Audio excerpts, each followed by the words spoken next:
সিনেমার শুরুতে দেখানো হয় নেটকে যে অনেক উঁচু জায়গা থেকে পানিতে ঝাঁপ মারতেছে ছোটবেলা থেকেই নেটের নতুন নতুন জায়গায় ঘুরতে যাওয়া তার এক প্রকার নেশা, এটাই যেন তার জীবন। এরপর আমরা দেখি নেটের পরিবারকে, যারা সবাই এখানে ঘুরতে এসেছে। তারপর নেট তার বন্ধুর সাথে গাড়িতে বসে মার্কেটের দিকে যায়। সেখানে নেট একটা মেয়েকে দেখে যে রেল লাইন দিয়ে হাঁটার চেষ্টা করছিল। নেইটিও যায় আর সেও রেল লাইনের ওপর হাঁটার চেষ্টা করে। এখন নেট তার সাথে কথা বলতে শুরু করে আর নাম জিজ্ঞেস করে। মেয়েটি নিজের নাম বলে লরি, আর সে ওখানকার এক দোকানে কাজ করে। নেট অনেকক্ষণ ধরে তার সাথে কথা বলে আর ওদের মাঝে একটা বন্ধুত্ব তৈরি হয়। ঠিক তখন নেইটির বন্ধুরা তাকে ডাকতে থাকে, কারণ তারা সবাই বোটে ঘুরতে যাচ্ছিল। নেট লরিকে বলে, তুমিও আমাদের সঙ্গে চলো। লরি একটু ভেবে যাওয়ার জন্য রাজি হয়ে যায়। ওরা সবাই কিছুক্ষণ মজা করে। হঠাৎ নেট কিছুটা অস্বস্তি অনুভব করে, কিন্তু সে তেমন গুরুত্ব দেয় না। তারপর সবাই বাড়িতে ফিরে আসে। এরপর সবাই একসাথে ডিনারের টেবিলে বসে আর একে অপরের হাত ধরে প্রমিস করে যে ওরা সবসময় এমন হাসি খুশি হয়ে একসাথে থাকবে। তারপর যখন সবাই খেতে শুরু করে তখন হঠাৎ বৃষ্টি শুরু হয়, তাই সবাই দৌড়ে ঘরের ভেতরে চলে যায়। কিন্তু নেইটের হঠাৎ অতিরিক্ত খারাপ লাগতে থাকে। তবুও নেট কোনো রকমে ঘরের ভেতরে চলে আসে। নেট যখন বাথরুমে যায় তখন তার অবস্থা আরো খারাপ হতে শুরু করে আর সে যন্ত্রণায় কাতরাতে থাকে। ঠিক তখন নেইটের বোন অ্যানেবল তাকে এই অবস্থায় দেখে তাড়াতাড়ি তার মাকে ডেকে আনে। নেইটের মা ক্লেয়ার এসে দেখে নেট কথা বলতে পারছে না, এমনকি ঠিকমতো নিঃশ্বাসও নিতে পারছে না। তখন নেইটের মা তাড়াতাড়ি গাড়ি বের করতে বলে। তারা নেটকে গাড়িতে তুলে লোকাল হসপিটালে নিয়ে যায়। স্ক্যানের পর ডাক্তার নেইটের মাকে জানায় তার মস্তিষ্কে কিছু অস্বাভাবিকতা দেখা গেছে। এটা গুরুতর হতে পারে, তবে আমরা নিশ্চিত নই। আরো উন্নত পরীক্ষা ও অভিজ্ঞ চিকিৎসকের জন্য তাকে শহরের উন্নত কোনো হসপিটালে নিয়ে যেতে হবে। নেইটের মা আর দেরি না করে হেলিকপ্টার ডাকে। পরিবারটি পয়সাওয়ালা হওয়ায় হেলিকপ্টারে করে নেটকে বড় হসপিটালে নিয়ে যাওয়া তাদের জন্য সহজ ছিল। নেইটের মা তখন তার হাজব্যান্ড ড্যানকে ফোন করে পুরো ব্যাপারটা জানায়, যিনি অন্য শহরে কাজের জন্য যাচ্ছিলেন। খবর পাওয়া মাত্রই তিনি সব কাজ ফেলে তাড়াতাড়ি হসপিটালের উদ্দেশ্যে বের হয়। নেইটির বাবা ড্যান হসপিটালে পৌঁছান, কিন্তু তখনও নেইটির পুরোপুরি রোগ নির্ণয় শেষ হয়নি। কিছুক্ষণ পর ডাক্তাররা দুঃসংবাদ দেন, নেইট অ্যামিবিক মেনিনজাইটিসে আক্রান্ত, যা নদী বা রুর পানির অ্যামিবার কারণে হয় এবং যা মস্তিষ্কে আক্রমণ করে। এতে তার শরীর পুরোপুরি প্যারালাইজড হয়ে যায় আর এই রোগের এখনো কোনো নির্দিষ্ট ট্রিটমেন্ট আবিষ্কৃত হয়নি। নেইটির পরিবারের মনে হলো যেন আকাশ ভেঙে পড়েছে। ডাক্তাররা জানায় নেইট হয়তো সারা জীবন হুইল চেয়ারে কাটাবে, তবে থেরাপি ও ব্যায়াম চালিয়ে গেলে সময়ের সঙ্গে তার হাত কিছুটা স্বাভাবিক হতে পারে। কিন্তু দুর্ভাগ্যবশত নেইটের পক্ষে আর কখনো হাঁটা সম্ভব নয়। এই খবর শুনে নেইটের মা কান্নায় ভেঙে পড়েন। ড্যান তাকে সান্ত্বনা দেন, সব ঠিক হয়ে যাবে। নেইট কিছুটা সুস্থ হলে তারা তাকে বাড়ি নিয়ে আসে 4 বছর পর। এখন নেইটকে দেখানো হয় সে না হাঁটতে পারে, না বসতে পারে, এমনকি নিজে নিজে পাশ ফিরতেও পারে না। তার সব কাজে আরেকজনের সাহায্য প্রয়োজন। তার যত্ন নেওয়ার জন্য একজন নার্স সবসময় থাকে। নেইট হুইল চেয়ারে বসে পানির দিকে তাকিয়ে তার পুরনো জীবনটা ভাবতে থাকে, যেখানে সে আগে খুব সহজেই পানিতে ঝাঁপ দিত, কখনো ভয় লাগত না। কিন্তু এখন সে এসব কিছু করতে পারে না। এই হতাশার ভারে সে নিজেকে শেষ করে দিতে চায়, তাই সে পানিতে ঝাঁপ মারে। কিন্তু নেইটের বাবা সেটা দেখে ফেলে আর সঙ্গে সঙ্গে তাকে পানি থেকে টেনে বের করে আনে। কিন্তু নেইটের মন ভেঙে পড়ে, কারণ সে এমন জীবন আর সহ্য করতে পারছিল না। নেইটের মাও তার ছেলের এই দৃশ্য দেখে তাই নেইটের মন অন্যদিকে ঘোরানোর জন্য তার মা একটা ফ্যাট আনার সিদ্ধান্ত নেয়, যাতে নেইটের মন ভালো হয়। তারপর তারা যায় একটি শেল্টার হোমে এবং ম্যানেজার লিন্ডা এর সাথে দেখা করে। লিন্ডা তাদের ভেতরে নিয়ে যায়, যেখানে আরো অনেক মানুষ নিজেদের জন্য পোষা প্রাণী নেওয়ার জন্য এসেছিল। এরপর তিনি নেইটের জন্য একটি বাদর দেখায়, যার নাম গেজি, যে একজন সার্ভাইস অ্যানিমাল হিসেবে নেইটকে সাহায্য করতে পারবে। গেজি ছিল নিজের প্রজাতির চেয়ে অনেক বেশি বুদ্ধিমান। সে হাত নেড়ে সবাইকে অভিবাদন জানায়। নেইট গেজিকে খুবই পছন্দ করে ফেলে। এরপর তারা গেজিকে নিজের বাড়িতে নিয়ে আসে। পুরো পরিবার তাকে স্বাগত জানায় এবং সবাই গেজিকে পছন্দ করে। তারপর তাকে নেইট এর রুমে নিয়ে যাওয়া হয়, যেখানে আগে থেকেই তার জন্য একটি খাঁচা প্রস্তুত করা ছিল। গেজি এখন নেইটের ঘরেই থাকে, যাতে নেইটের কষ্টগুলো বুঝে তাকে সাহায্য করতে পারে। তাই নেইটের পরিবার গেজির সামনেই নেইট কাপড় পরানো, কে গোসল করানো, সবকিছু করতে থাকে, কারণ নেইট তো কিছুই নিজে করতে পারে না। কয়েকদিন কেটে যায়, কিন্তু গেজি শুধু চুপচাপ নেইটকে দেখে খাঁচা থেকেও বের হয় না। একদিন নেইট তার হাতের গ্রিপ শক্ত করার জন্য ক্লিপ দিয়ে ব্যায়াম করছিল। হঠাৎ ক্লিপটা পড়ে যায়। সে ভাবছিল গেজি ওটা তুলে দেবে, কিন্তু গেজি কিছুই করে না। এতে নেইট কিছুটা মন খারাপ করে। পরদিন নেইটের ট্রেনার আসে। সে নেইটের হাতে বল দিয়ে ট্রেনিং করাতে থাকে। ট্রেনার জিজ্ঞেস করে, তোমাদের এখনো ঘনিষ্ঠতা হয়নি? নেইট জানায়, এখনো না। গেজি তখনও দূর থেকে চুপচাপ সবকিছু দেখছিল। নেইট চায় গেজের সঙ্গে একটু সম্পর্ক গড়ে তুলতে। সে গেজিকে একটা চীনাবাদাম দেয়। গেজি ধীরে ধীরে এগিয়ে এসে পুরো বক্সটাই নিয়ে নেয় আর খাঁচার ভিতরে গিয়ে খেতে থাকে। সেই রাতে নেইট ধীর গলায় গেজিকে বলে, আমি আর আমার পরিবারের বোঝা হতে চাই না। পরদিন নেইটের বড় বোন খেরি বাড়িতে আসে। গেজি এর ব্যাপারে জানতে পারে চমকে উঠে বলে, এটা কেউ আমাকে বললো না কেন? বাদর রাখা বিপজ্জনক। সে সরাসরি গেজের দিকে এগিয়ে যায়। কাছে যেতেই গেজ সঙ্গে সঙ্গে মাটি ছুঁড়ে মারে খেরির মুখে। ঘরের সবাই হাসিতে ফেটে পড়ে। হঠাৎ বাড়ির কুকুর তো এসে গেজের দিকে ঘেউ ঘেউ করে। গেজি ভয় পেয়ে ছুটে পালায়। কুকুরটাও তার পেছনে দৌড়ায়। গেজ সোজা রান্নাঘরে ঢুকে পড়ে। ওরা দুজন মিলে পুরো রান্নাঘর লড়বড় করে ফেলে। শেষে তারা কুকুরটাকে থামায়, গেজেকে শান্ত করে।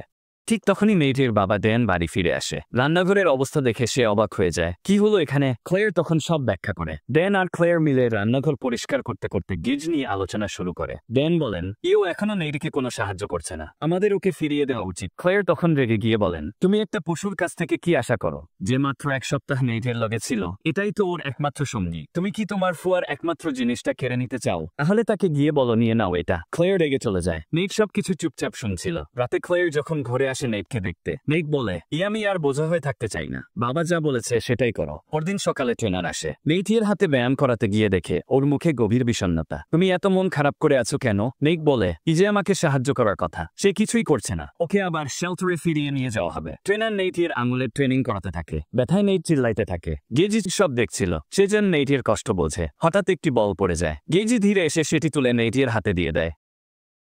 তারপর ওর কাঁধে বসে এক ধরনের সহানুভূতি প্রকাশ করে। সেই মুহূর্ত থেকেই নেইট আর গেজের মধ্যে বন্ধুত্ব তৈরি হয়। এখন গেজি নেইটকে সাহায্য করে। যখন পৃষ্ঠা উল্টাতে হয়, নেইটের হাত ধরে তাকে পিয়ানো বাজানো শিখায়। গেজি সব দিক দিয়ে নেইটকে সাহায্য করতে শুরু করে। পরদিন সকালে দেখা যায় গেজি নেইটকে বল ধরার ট্রেনিং দিচ্ছে। নেইট যখন বল ধরতে যায় তখন গেজি বলটা একটু সরিয়ে দেয়, যাতে নেইট তার হাতগুলো আরো বেশি নাড়াতে পারে। নেইট এবার বল ধরতে পারে আর গেজি খুশিতে চিৎকার করে ওঠে। এই দৃশ্য নেইটের পরিবারের লোকেরাও দেখছিল। তারা নেইটকে এইভাবে উন্নতি করতে দেখে খুব খুশি হয়। এখন গেজি নেইটের ট্রেনার হয়ে গেছে। এরপর থেকে গেজি প্রতিদিন নেইটকে ট্রেনিং করায়, যেভাবে সে ট্রেনারকে নেইটকে ট্রেনিং দিতে দেখেছিল। নেইট যখন ওষুধ আনতে যায়, গেজিও তার লগে যায়। গেজি নিজেই গিয়ে নেইটের জন্য ওষুধ নিয়ে আসে। এখন গেজি বুঝে গেছে নেইটের যত্ন কিভাবে নিতে হয়। নেইট যেখানেই যায় গেজি সবসময় তার লগে থাকে। গেজি এখন এই পরিবারের একজন সদস্য হয়ে গেছে। একদিন নেইট আর তার মা সমুদ্র সৈকতে যায়। নেইট চুপচাপ বসে থাকে আর ভাবে, যদি তার শরীর গম থাকতো তবে সে আজ কি করতো।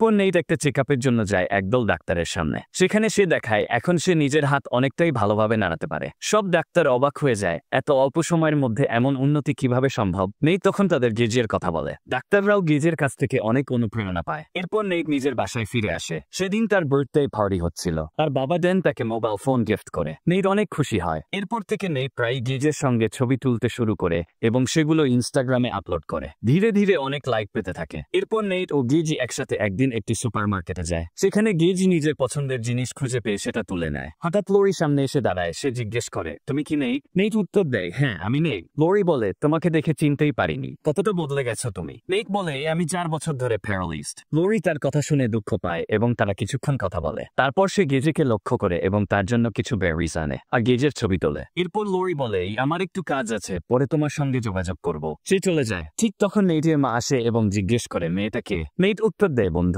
হঠাৎ আরেকজন মহিলা সামনে আসে, তার নাম স্লো গেন্স। সে বলে, সুপারমার্কেট বা পাবলিক জায়গায় বানর আনা অবৈধ, এতে রোগ ছড়াতে পারে। নিজের মা বলেন, ও একটা সার্ভাইস অ্যানিমাল, তাই ও নিরাপদ। কিন্তু স্লো তখনও তর্ক করতে থাকে এবং বলে, আমি এই ব্যাপারে অভিযোগ করব। পরবর্তীতে একজন পুলিশ অফিসার নেইটের বাড়িতে আসে এবং বলে, আপনার বিরুদ্ধে সুপারমার্কেটে বাঁদর নিয়ে যাওয়ার অভিযোগ এসেছে। অভিযোগদাতা হল স্লো গেন্স। স্লো গেন্স একজন উন্মাদ প্রকৃতির মহিলা, যিনি এফএফ নামের একটি সংগঠনের প্রেসিডেন্ট, যারা প্রাণী হত্যা ও বন্য প্রাণীকে ফেড হিসেবে রাখার বিরুদ্ধে লড়াই করে। তিনি এই শহরের কতগুলো পাখি ও প্রাণী কোথায় আছে তারও হিসাব রাখেন। নেইটের মা পুলিশকে সবকিছু ব্যাখ্যা করেন। পুলিশ বলে, আমি যতটা সম্ভব সাহায্য করব। পরদিন নেইটের মা তার স্বামী ড্যানের সঙ্গে এক পার্টিতে যাবার আগে নেইটের দাদিকে সব মেডিসিন ও প্রয়োজনীয় জিনিসের কথা বলে বেরিয়ে পড়েন। ড্যানের মা গ্র্যানভা অতিরিক্ত পরিমাণে পানীয় খেয়ে গভীর ঘুমে আচ্ছন্ন হয়ে পড়ে। ঠিক তখন নেইট একটি মেসেজ পায় লরি থেকে। তাতে লেখা ছিল, তোমার এখন 3 লক্ষ ফলোয়ার, আজ পার্টি আছে, আসতে চাও? নেইট খুব খুশি হয়। সে পার্টির জন্য রেডি হতে শুরু করে। গেজি নেইটকে ব্রাশ করতে সাহায্য করে, তাকে সাজিয়ে দেয়। তারপর ওরা দুজন চুপি চুপি বাড়ি থেকে বেরিয়ে পড়ে, কারণ নেইটের দাদি তখন ঘুমাচ্ছিল এবং ঘরে তখন কেউ ছিল না। কিছুক্ষণ পর নেইট পার্টিতে পৌঁছায়। লরি তাকে স্বাগত জানায়। সে নেইটের পরিচয় তার বন্ধুদের সঙ্গে করিয়ে দেয়। সবাই মিলে একসঙ্গে পানীয় খায় এবং একটা খেলা খেলে, যেখানে বল ব্লাসে ফেলতে হয়। গেজ ইনস্টাগ্রামে অনেক পরিচিত হয়ে গেছে, তাই সবাই তাকে চেনে। সে ছিল পার্টির তারকা। সবাই তার ভিডিও ও ছবি তুলতে থাকে। ঠিক তখন নেইটের দাদি ঘুম থেকে উঠে দেখে নেইট ও গেজ নেই। তিনি খেরিকে ফোন করে জানান। খেরি বলে, ঠিক আছে, আমি ওকে খুঁজে বের করব, কিন্তু এটা নিয়ে মাকে কিছু জানিও না, আমি জানি ও কোথায় আছে। নেইট যখন পার্টিতে মজা করছিল, খেরি সেখানে এসে হাজির হয় গেজের খাঁচা নিয়ে। সে নেইটকে বাইরে ডেকে নিয়ে যায়। সে খুব রেগে গিয়ে বলে, তুমি বাড়ি ছেড়ে বেরিয়ে গেছো কাউকে কিছু না বলে। যদি হুইল চেয়ার থেকে পড়ে যেতে বা কিছু হয়ে যেত তখন? নেইট বলে, আমার সঙ্গে তো গেজি আছে। খেরি রেগে গিয়ে বলে, এইরকম অবস্থায় গেজি কি করতে পারবে? তুমি আর আগের মতো নেই, তুমি ইচ্ছা মতো সবকিছু করতে পারো না। না। তারা দুজন এরপর একটি বার্গারের দোকানে যায়। কেরি ধীরে গলায় বলে, আমি দুঃখিত, আমি তখন রেগে গেছিলাম। নেট বলে, আমি জানি তুমি আমাকে কতটা ভালোবাসো। আমি এখনো মনে করি যখন আমি হাসপাতালের বেডে যন্ত্রণায় ছটফট করছিলাম তখন তুমি কানে কানে বলেছিলে আমার অনুমতি ছাড়া কোথাও যাওয়ার কথা ভাববি না। পরদিন তারা দেখতে পায় ইনস্টাগ্রামে পার্টির সময় গেজের অনেক ছবি ভাইরাল হয়েছে। নেটের মা এসব ছবি দেখে প্রচন্ড রেগে যায় আর নেটকে বকাঝকা করে। এরপর দেখা যায় এফএফ সংগঠনের লোকজন নেটের বাড়ির বাইরে বিক্ষোভ করছে। তারা দাবি জানায় গেজেকে বনে ছেড়ে দিতে হবে। তারা লাল রঙের পানি ছুঁড়ে মারছে, জিনিসপত্র ভাঙচুর করছে। এখানে এর অবস্থা হচ্ছে এমন যার বিয়ে তার খবর নাই, পাড়া প্রতিবেশীর ঘুম নাই। নেটের মা তখন ভিডিও করতে থাকেন পুলিশের কাছে অভিযোগ করার জন্য, আর ছোকে বলে তার সঙ্গে সবাইকে নিয়ে এখান থেকে চলে যেতে। কিন্তু পরিস্থিতি নিয়ন্ত্রণের বাইরে চলে যেতে থাকে। তখন নেইটির দাদি পানি ছুঁড়ে মারে এবং কিছুটা পরিস্থিতি শান্ত করে। ওয়েন্ডা তখন নেইটির বাড়িতে এসে সবাইকে জানায় এই সংগঠনটা অনেক শহরে সক্রিয়, তাদের ক্ষমতা আছে এবং তারা এই ব্যাপারে আদালতে গেছে। তারা এই পরিবারকে টার্গেট করেছে আর এই ঘটনা এখন সংবাদেও এসেছে। স্লো গেইনস আবারও দাবি তোলে গেজিকে মুক্ত করতে হবে। রাতে লরি আসে নেইটির বাড়িতে। সে নেইটির মায়ের কাছে ক্ষমা চায় এবং বলে এটা আমার ভুল ছিল নেইটকে পার্টিতে ডাকা, কিন্তু আপনি হার মেনে নেবেন না, আপনাকে লড়াই করতে হবে। তার কথায় নেইটের মা কিছুটা আশার আলো খুঁজে পাই। এরপর দেখা যায় আদালতের ঘরে স্লো গেইনস বিচারকের সামনে দাঁড়িয়ে বলছে বাদরদের বনে থাকা উচিত, ওদের পোষে রাখলে রোগ ছড়াতে পারে, মানুষকে কামড়ে দিতে পারে। প্রতিদিন কত ঘটনা ঘটে যেখানে বানরের কামড়ে মানুষ আহত হয়। এই জিজিও হয়তো তুলনামূলক বুদ্ধিমান, কিন্তু তাকে খাঁচায় রেখে পোষা অন্যায় ও অত্যাচার। এবার নেইট বলে এই জিজি কাউকে কখনো কামড়ায়নি, সেই আমার বাঁচার কারণ। আমি আত্মহত্যা করতে চেয়েছিলাম কিন্তু ও আমাকে নতুন করে বাঁচার ইচ্ছে দিয়েছে। বিচারক বললেন এই পশুপালন বেআইনি। আমি জানি আইন কি বলে, কিন্তু সে খাঁচায় থাকেনি, সে মুক্তভাবে চলাফেরা করেছে। ওর সাহায্যে আমি এখন হাত নাড়াতে পারি। সে আমাকে ভালোবাসে, আমি ওকে ভালোবাসি। আপনি চাইলে আমাকে শাস্তি দিন, কিন্তু গিজিকে আমার থেকে আলাদা করবেন না। সে শুধু একটা পশু নয়, সে আমাদের পরিবারের একজন সদস্য। বিচারক দুই পক্ষের যুক্তি শোনার পর কিছু সময় ধরে গম্ভীরভাবে চিন্তা ভাবনা করলেন। সবাই বাইরে অপেক্ষা করছিল রায় শোনার জন্য। ঠিক তখন ওয়েন্ডা এসে নেইটকে জানায় তারা মামলা হেরে গেছে। এই খবর শুনে নেইটের পরিবার দুঃখে ভেঙে পড়ে। নেইটের মা ক্লেয়ার গিয়ে স্লো গেইনসকে অভিনন্দন জানায়। স্লো বলে এটা ব্যক্তিগত ছিল না। ক্লেয়ার বলে আমি জানি এটা ব্যক্তিগত ছিল। তারপর সে চলে যায়। নেইটের বাড়িতে লিন্ডা আসে গিজিকে নিয়ে যেতে। নেইট গিজিকে বাইরে নিয়ে আসতেছে। পরিবারের সবাই একে একে গিজিকে বিদায় জানায়। নেইট যখন গিজিকে গাড়ির দিকে নিয়ে যাচ্ছিল গিজি বুঝে যায় নেইটের থেকে আলাদা হয়ে যাচ্ছে। সে নেইটকে কিছুক্ষণ জড়িয়ে ধরে বিদায় জানায়, তারপর নিজেই ছোট্ট খাঁচার ভিতরে ঢুকে পড়ে। নেইট হাত বাড়িয়ে দেয় আর গিজি খাঁচা থেকে তার হাত বাড়িয়ে নেইটের হাত ধরে। নেইট শেষবারের মতো গিজিকে বিদায় জানায়। এরপর গিজিকে নিয়ে চলে যাওয়া হয়। নেইট আবার আগের মতো একা হয়ে যায়। সে অনেকক্ষণ চুপচাপ বসে থাকে গিজির পুরনো জায়গাটার দিকে তাকিয়ে। ওদিকে নেইটের মা পুরনো ছবিগুলো দেখতে দেখতে কান্না করতে থাকে। ঠিক তখন নেইটের দাদি আসে এবং নেইটের মাকে একটা কাগজ দেয়। সেখান থেকে জানা যায় ক্লোরিনডেক নামক একটি জায়গায় আইনগতভাবে বানর পোষা বৈধ। নেইটের বাবা সেখানেই একটি বাড়ি কিনে ফেলার প্রস্তুতি নেন। 1 বছর পর দেখা যায় নেইট এবং গিজি আবার একসাথে। নেইট তার মাকে জানায় সে কলেজে ভর্তি হয়েছে। তার মায়ের মুখে তখন অনেক খুশি। পরিবার আবার একত্রিত হয় হাসি আনন্দে। নেইট কলেজে গিজির সঙ্গে একসাথে জীবন উপভোগ করতে থাকে। সাবস্ক্রাইব।